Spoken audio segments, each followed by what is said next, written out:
After spending the morning at the waterhole, the cubs have retreated to the shade of the forest in the midday heat. At 9 months old, the cubs should weigh over 110 pounds each. But with the lack of regular food, they're starting to look thin. While a fasting diet is normal for tigers, going too long between meals will take its toll in the long run. Even if they don't starve, a lack of food can make them more vulnerable to disease, injury, or infection.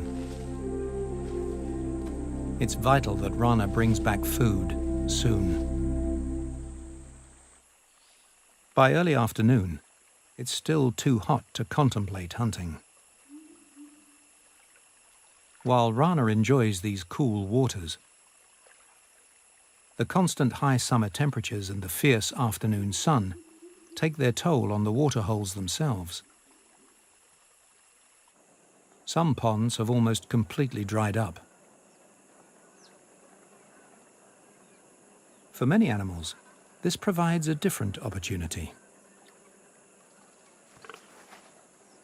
A wild boar and her piglets snuffle in the damp mud for grubs and other insects.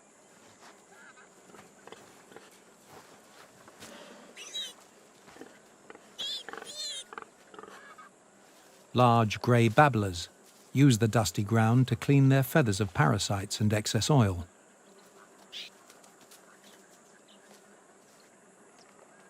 And red-rumped swallows collect mud to build their nests.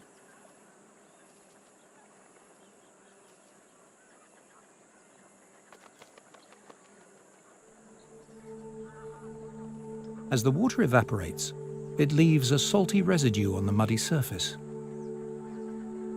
And this attracts a beautiful spectacle.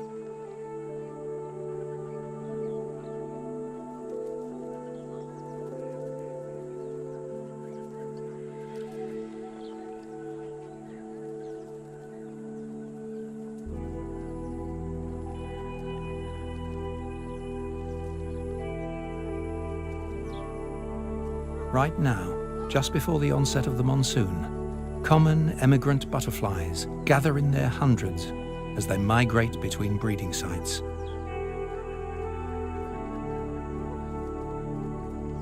They're here to feast on the important nutrients and minerals found in the mud.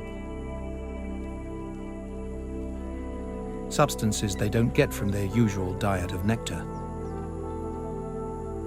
These act like vitamins, boosting the butterfly's health and increasing their reproductive success. They won't stay long. They're on the search for the best place to lay their eggs.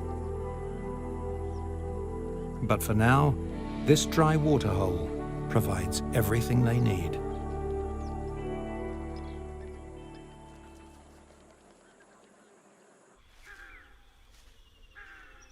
As the afternoon progresses, the heat gradually abates. Now cool and relaxed, Rana resumes her search for food.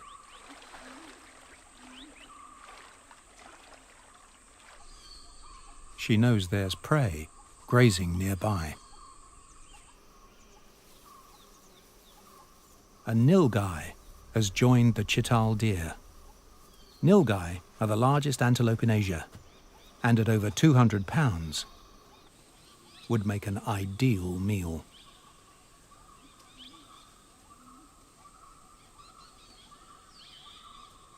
In the forest, Rana's almost invisible. Her orange fur might seem bright and conspicuous to the human eye, but in the jungle, it's the perfect camouflage. The stripes help to break up her outline, and the colors blend with patches of sunlight and shadow in the dappled afternoon light. And she has one more trick. Deer have excellent vision in low light, but the trade-off is that they can't discriminate between red and green. This color blindness means Rana all but vanishes in a deer's eyes.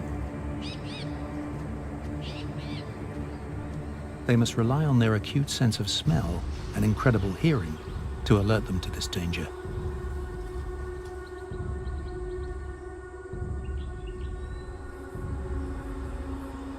Rana approaches the herd downwind, so she can't be smelled. As long as she moves slowly and silently, hidden behind a tree, she's got a good chance. The nilgai senses something.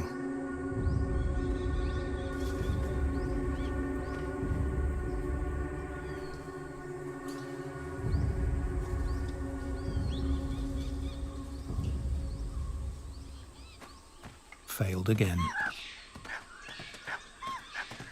Today just isn't her day.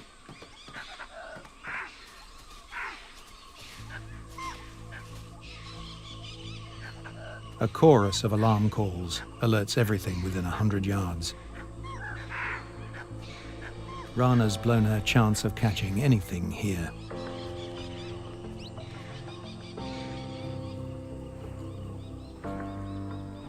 The pressure of finding food for her hungry family is taking its toll. For an older female like Rana, all this exertion is even more exhausting. But while age may be catching up with her, it does bring a wealth of experience and the knowledge to adapt her stalking technique to suit the situation.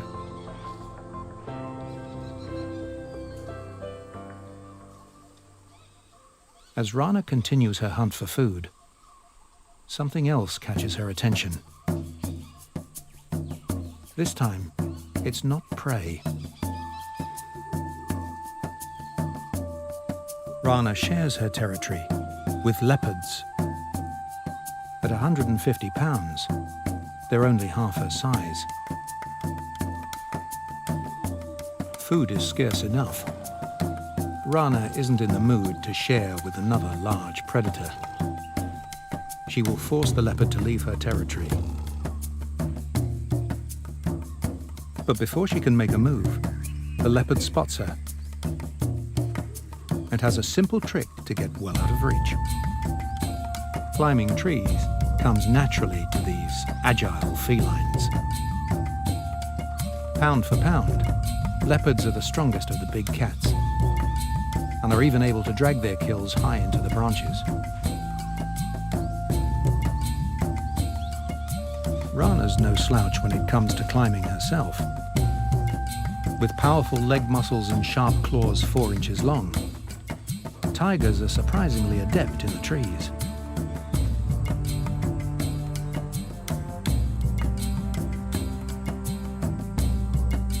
Still, Rana's far too heavy for the thin branches of the treetops. The leopard knows it's well out of harm's way. They mainly hunt by night, so this one will see out the daylight, up in the branches, out of trouble, and resting comfortably. Sort of. For now, Rana leaves her mark on a nearby tree. It sends a message to the leopard and all in the forest. This is her territory, and she's not going to share. Hey Love Nature fans, be sure to like and subscribe to catch all our wild animal stories. Get closer to nature right here on YouTube.